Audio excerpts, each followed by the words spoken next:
Friends, আজকে আমরা যাচ্ছি হচ্ছে বৌদ্ধমারি সংলগ্ন যে সুন্দরবনের যে অংশটা আছে ওটা আমরা আজকে দেখব এবং আপনাদেরকেও দেখানোর চেষ্টা করব। ফ্রেন্ডস, ওইখানে একটা কটেজ আছে আর কি, রিসোর্ট আছে। আমরা আপনাদের সেই রিসোর্টটাও ঘুরে দেখাবো, এমনটাই আশা নিয়ে আমরা রওনা করতেছি।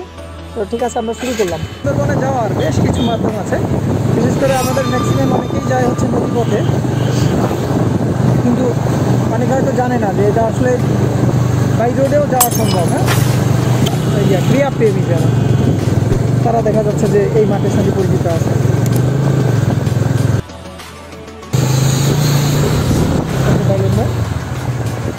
এটা হচ্ছে বাইলের মোড়ে সব থেকে বড় মার্কেট।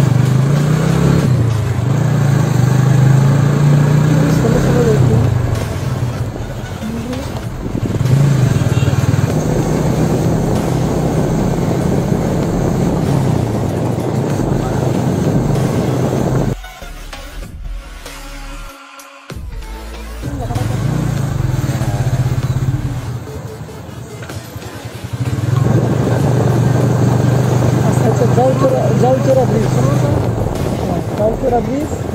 এই ব্রিজের যে খালটা আছে, ওই খালটা দিয়ে সরাসরি সমুদ্রে নদীতে যে পৌঁছানো সম্ভব। সেখানে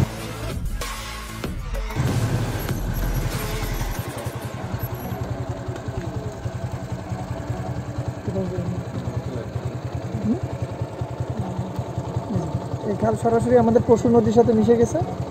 খাল দিয়ে সরাসরি পশুর নদীতে যাওয়া যাবে, এখান থেকে সমুদ্রে চলে যাওয়া যায়, সুন্দরবনে যাওয়া যায়, বিভিন্ন ওয়ে আছে।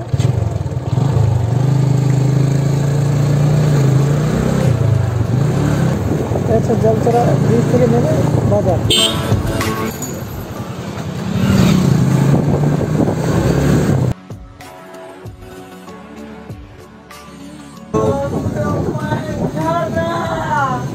খাল দেখা যায়, তো মোংলার এই খালগুলাই হচ্ছে মূলত প্রাকৃতিক সৌন্দর্য। চিরন্তন একটা রাস্তা, দুই পাশে গাছ, দুই পাশে হচ্ছে বিল। হ্যাঁ, দুই সাইডে অনেক বড় বড় দুটা বিল। আমাদের গন্তব্যে পৌঁছে গেছি। ভালো মানের হসপিটাল হচ্ছে, এটা জেনে আমরা আনন্দিত।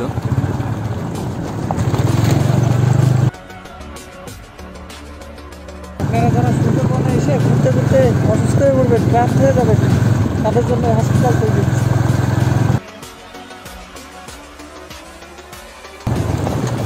সামনে আছে আমাদের সুপরিচিত বৌদ্ধমারি বাজার। তো এখান থেকে কিছুটা দূরেই হচ্ছে আমাদের গন্তব্য মূলত। এসে নাসির ভাই যার কথা বলছিলাম, নাসির ভাই চলে আসে।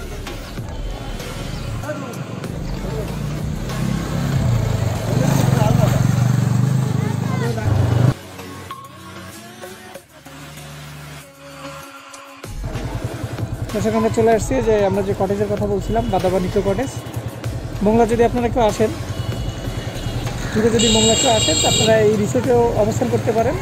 এটা একদম সুন্দরবনের কাছে।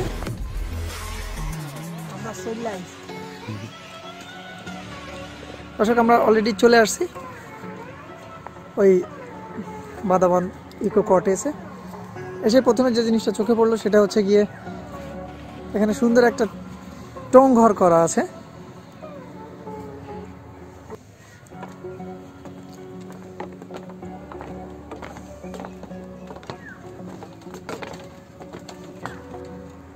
সুরজিৎ, বেশি জোরে নাড়া দিও না, পুকুরের ভিতর পড়ে গেলে আরেক সমস্যা। মাটির একটা ফ্লেভার আনার চেষ্টা করছে। এটা হচ্ছে গোল পাতার ছাউনি উপরে।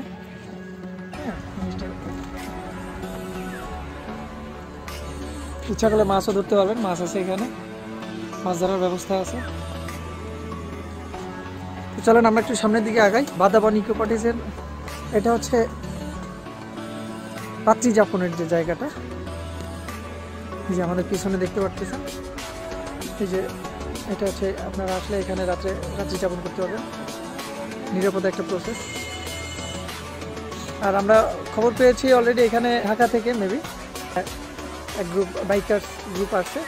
আমরা একটু পরে এখানে যে প্রোপাইটার তার সঙ্গে কথা বলবো।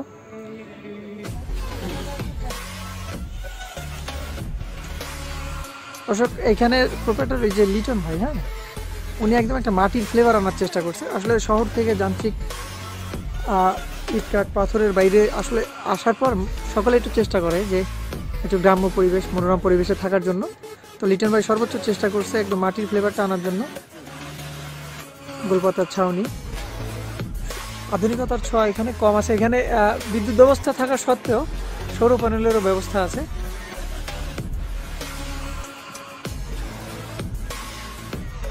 তুমি কি সূর্য অস্ত দেখতেছো নাকি?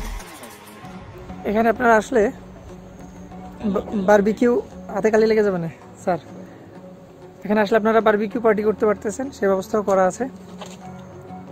আর একটা বিষয়, ওই যে আপনার এয়ারটেলের আমরা দেখতেছি, আপনারা যারা এয়ারটেল ইউজার তারা আপনার এখানে আপনার নেট কানেকশন নিয়ে কোনো টেনশন করবেন না। আপনাদের নেট কানেকশন 100% সুবিধা দেওয়ার জন্য লিটন ভাই এই জায়গায় টাওয়ার দিয়ে দিছে। টাওয়ার লিটন ভাই একটা দিয়েই খানতে হয়নি, পাশে আর একটা মেবি হয়তো এটা গ্রামীণের টাওয়ার। লিটন ভাই সর্বোচ্চ চেষ্টা করছে আপনাদের। ঢোকার গেটটাও কি গাছ করে দেবে?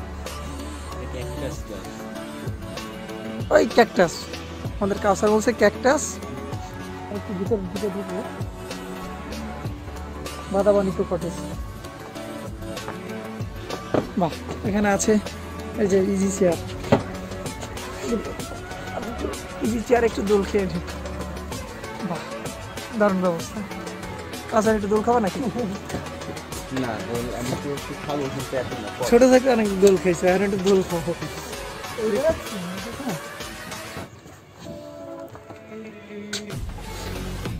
ভেরিয়েশন আছে। আচ্ছা লিটন ভাই, এই জায়গায় এসে আমরা একটা জিনিস দেখতে পাইলাম, সুন্দরী গাছের যে গুড়ি, হ্যাঁ গুড়ি দিয়ে উনি একটা বসার ব্যবস্থা করছে। বাহ, দারুণ দারুণ দারুণ, খুবই ভালো লাগতেছে।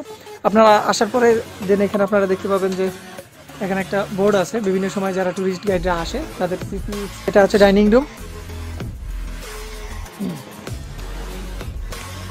স্যার ঘুমায় পড়েন না। এটা রুম আছে হচ্ছে গিয়ে দুটা রুম আছে এখানে, আর ওই সাইডে তো আরো কিছু রুম আছে, আমরা ঘুরে ঘুরে দেখাচ্ছি আপনাদের।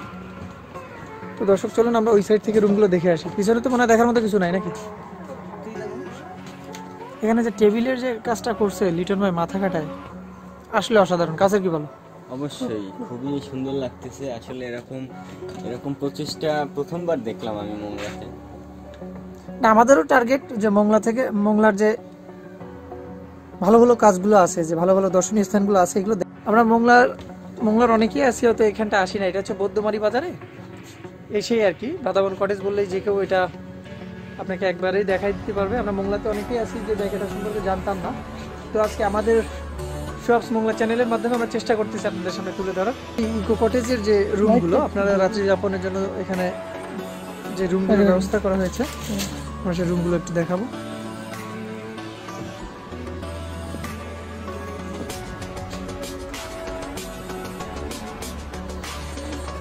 বেশ বড় বেড আছে, যদি ব্যাচেলাররা আসেন একসঙ্গে যে বেড দেখতেছি 3 জন শোয়া যাবে, সমস্যা নেই। বাথরুম আছে নাকি? অ্যাটাচ বাথরুমও আছে। ঠিক আছে, বাথরুম দেখাবো না। বাথরুম দেখতে হলে আসতে হবে, এসে তবে বাথরুম দেখতে হবে।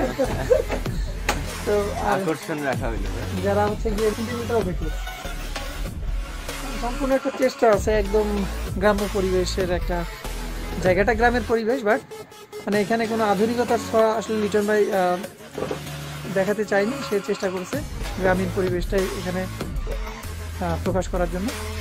আমরা রুম দেখলাম, যথেষ্ট বড় আছে। চলুন ওই সাইডের যে কিছু রুম আছে সেগুলো দেখে আসি। তো আমাদের জন্য কি এটা? Welcome drinks. ভাই কি এটা? এটা হচ্ছে ওয়েলকাম ড্রিঙ্কস। গেস্টরা আসার পরে কি দিয়ে তৈরি ভাই? তাদেরকে এটা দিয়ে অভ্যর্থনা জানানো হয়।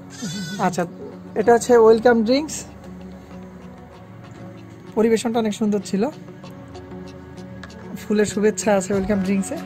তাহলে আমরা এখন খাবো দর্শক, আপনাদেরও দাওয়াত থাকলে আপনারা আসবেন।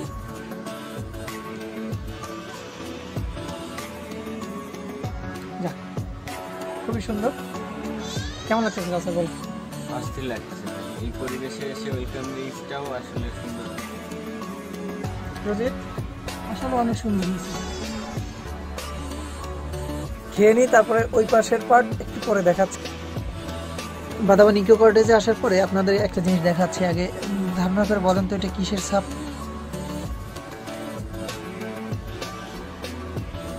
দর্শক, এটা হচ্ছে আমাদের সুন্দরবনে যে আমাদের যে মামা কিসের সাপ স্যার?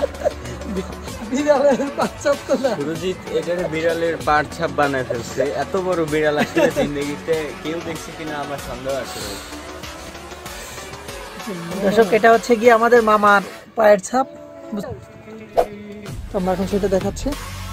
এখানে আসলে আপনি এই যে বড় যে বিল পাবেন, বিলের পাশেই বসার ব্যবস্থা। এখান থেকে আপনার এই দিকটায় সূর্যাস্ত দেখা যায়। এভাবে বসে স্টান সেটা নতুন করে আরো দুইটা টং ঘর বানানো হয়েছে। ওয়াও, এটা তো অস্থির। এই ঘরটা অনেক সুন্দর ছিল, এই ঘরটা অনেক সুন্দর। বাইরে থেকে দেখতেই ভাই থাকতে মনে চায়। আপনারা যদি মনে করেন যে এটা একটা মোটরসাইকেল স্ট্যান্ড, আমরা আগেই বলছিলাম হয়তো ঢাকা থেকে এক গ্রুপ বাইকের গ্রুপ আসছে। তো তারা সরাসরি বাইক নিয়ে ঢাকা থেকে আমাদের এই মংলা এই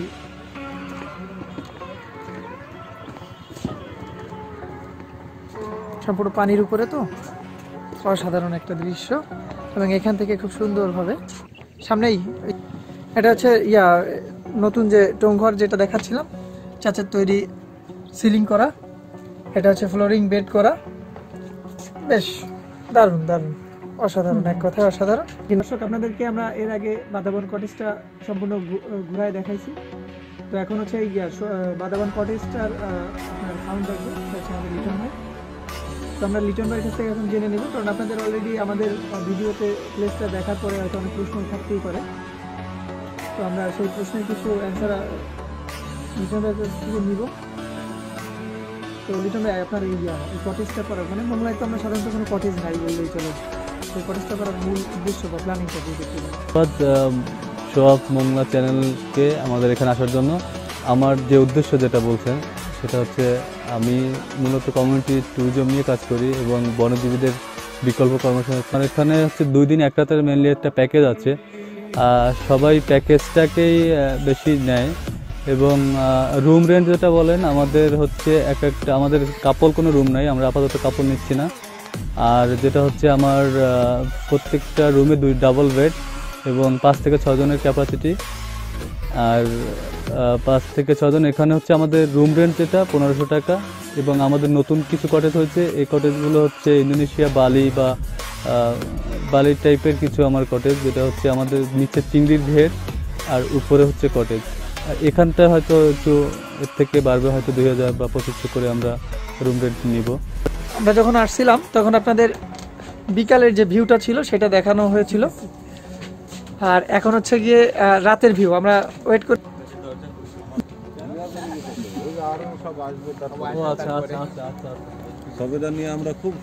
বারবিকিউ পার্টির কার্যক্রম অলরেডি শুরু হয়ে গেছে। লিটন ভাই, আমরা জয়েন করতে চাইছি। উদ্যমানী বাজার থেকে আপনি একদম পায়ে হেঁটে সুন্দরবনে যেতে পারবেন। নদীপথে যেতে স্বাচ্ছন্দ্য বোধ করে, আবার অনেকে জানে না তাই আসে না। যারা জানে অনেকে এই বাই রোডেও আসে। সুন্দরবনে ঢোকার রাস্তায় আমরা ঢুকে গেছি অলরেডি।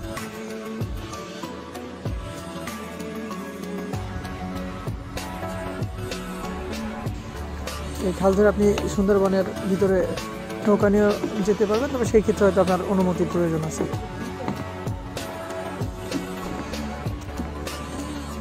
আমার টহল ফাঁড়ি চাঁদপাই স্টেশন, চাঁদপাই রেঞ্জের ভিতরে আছে, সুন্দরবনের পূর্ব বন বিভাগ।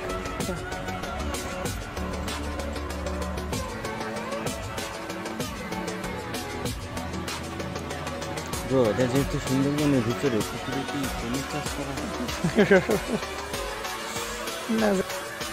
দর্শক, এই হচ্ছে গিয়ে আপনার সুন্দরবনের এরিয়া শুরু। দর্শক, ওই যে পিছনে দেখতে পাচ্ছেন ওই সুন্দরবনের টহল ফাঁড়ি, আর আমরা কিন্তু অলরেডি চলে আসছি সুন্দরবন। এই যে পিছনে দেখতে পাচ্ছেন আজকে বাঘের সাথে ফাইট হবে। শুনছি তো যে বাঘ আসে। না বাঘ তো আসে, কিন্তু ওই যে সুরজিৎ স্যার আছে তো ভিতরের দিকে আছে। তুমি লাঠি নিয়ে আসে লাঠি নিয়ে হলো, লাঠি দিয়ে দিয়ে বাঘ মারবে। লাঠি দিয়ে বাঘের সাথে ফাইট হবে।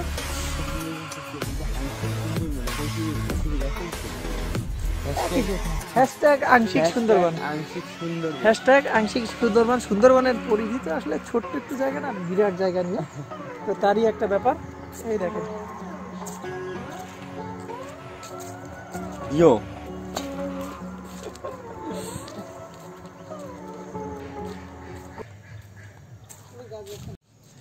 আফসোস ভাই, যে নামটা লিখে রেখে গেছেন আমরা শিওর যে আপনার সেই যার নামটা লিখছেন সে হারায় গেছে। এই জন্য আমরা গভীর সমবেদনা জানাচ্ছি। হ্যাঁ, আপনারাও লিখে যাইতে পারেন। এই জায়গায় শুধু উনি একা না, অনেক লেখালেখি আছে। এই যে হ্যাঁ, কি লেখা, হকি না রকি, অনেক অজস্র স্মৃতি এই গাছটা বহন করতেছে। এই যে আর ওই যে তানিয়া মোটামুটি আছে ভাই, অনেক নামই আছে, আপনারা স্মৃতি রেখে যেতে পারবেন। কিন্তু এরকম হারায় গেলে গাছ আবার ফিডব্যাক দিয়ে দেবে যে হারায় গেছে, যার নাম লিখছেন সে হার।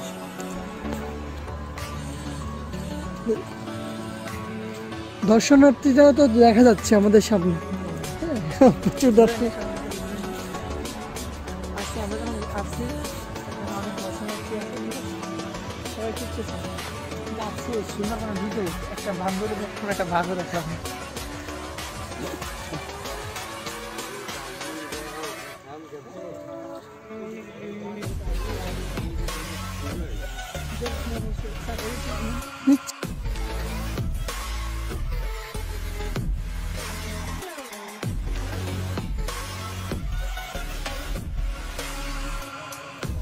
একটা গাছ আমরা দেখতে পাচ্ছি, এটা হচ্ছে যে সিডার হয়েছিল, সেই সিডারের ঝড়ে যে গাছটা পড়ে যাওয়ার পরেও গাছটা কিন্তু এখনো বেঁচে আছে। একটু ঘুরে দেখাই আপনাদের। এ হচ্ছে গাছটা পড়ে আছে, বাট গাছটা কিন্তু মরে নাই, দেখেন অবস্থা। এই যে গাছটা পড়ে থাকার পরেও এখান দিয়ে আপনার এই যে ডালপালা কেটে নেওয়া হয়েছে, দেন শাখা ডাল থেকে এটা গাছটা এখনো একসঙ্গে বেঁচে আছে। সেই পর্যন্ত এই পথ মোটামুটি শেষ বলা যায়। তো আমাদের সঙ্গে তো কোনো প্রোটেকশন বা কোনো সিকিউরিটি, আমাদের সঙ্গে কোনো সিকিউরিটি গার্ড নাই ফরেস্টের। তো আসলে আর খুব একটা ভিতরে আমরা যাব না, কারণ এরপরেই ভিতরে যাওয়াটা একটু রিস্ক হয়ে যায়। এই পর্যন্ত সাধারণত দর্শনার্থীরা আসে, কারণ এখানে প্রোটেকশনের কোনো ব্যবস্থা নাই। এখানটায় প্রোটেকশনের কোনো ব্যবস্থা নাই, এটা সম্পূর্ণ অনিরাপদ একটা জায়গা। এখানে আপনারা দেখতে পাচ্ছেন, এরপর থেকে আসলে চারপাশে জঙ্গল, এখানের পথ শেষ আসলে বলা যায়। তো আমরা আর সামনের দিকে আগাবো না, কারণ আমাদের সঙ্গে কোনো ধরনের প্রোটেকশন ব্যবস্থা নাই। বাঘায় কারণ এখন তো অনেকদিন মানুষ আগে আমরা মিশালে একটু গেলে চল্লি গেলে একটু ফারাক করা যায়, কারণ আস্তে আস্তে আস্তে আস্তে আস্তে কিনে রাখে সন্ধ্যা হলে কিনারা ও বাঘের উনি স্টেশনে আমরা এখানে হুইছে কোনো বাঘ এই দিলাম আমি তেরো পাবেন না। এই বাঘে তো গরু খায় না, এই মানুষ খায় নাই, এতে 10-15টা। তাহলে আমরা আর ভিতরে যাব না।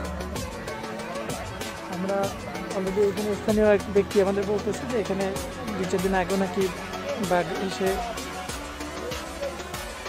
গরু খেয়ে গেছে।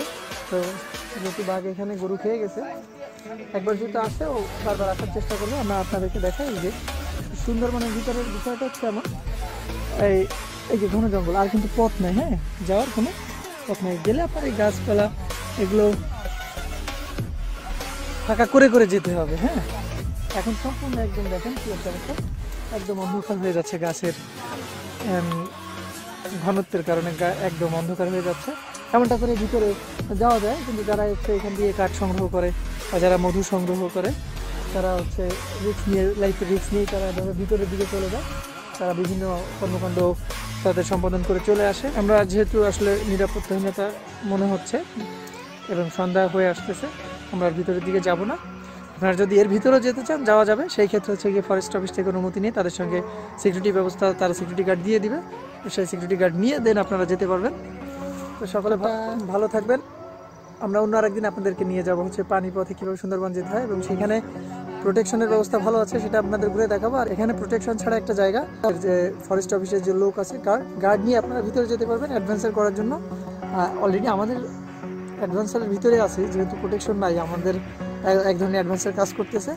তো এই যে জঙ্গলগুলো, এই যে ভিতরে যত যাবেন এরপরে একদম ঘনত্ব, আসলে যাওয়ার আর সেরকম কোনো রাস্তা নেই। এরপরে গেলে আপনার ফাঁকা করে নিজের রাস্তা নিজের করে যেতে হবে। চেষ্টা করলাম মোটামুটি সুন্দরবনটাকে আপনারা বাই রোডে কীভাবে এসে আপনারা একদম অ্যাডভেঞ্চার লেভেলে আপনারা ফিল নিতে পারে। তো আমরা ভিতরে যাব না, সন্ধ্যা আসতেছে।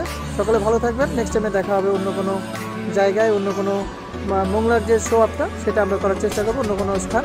যদি ভালো লাগে তাহলে অবশ্যই আমাদের চ্যানেলের সঙ্গে থাকবেন, আমাদের উৎসাহ প্রদান করবেন। চ্যানেলটি সাবস্ক্রাইব করার জন্য সকলকে অনুরোধ করানো যাচ্ছে। এই সুন্দরবনের ভিতর থেকে সাবস্ক্রাইব করার জন্য সকলকে অনুরোধ করা হচ্ছে। সকলে পাশে থাকবেন। টাটা, আল্লাহ হাফেজ।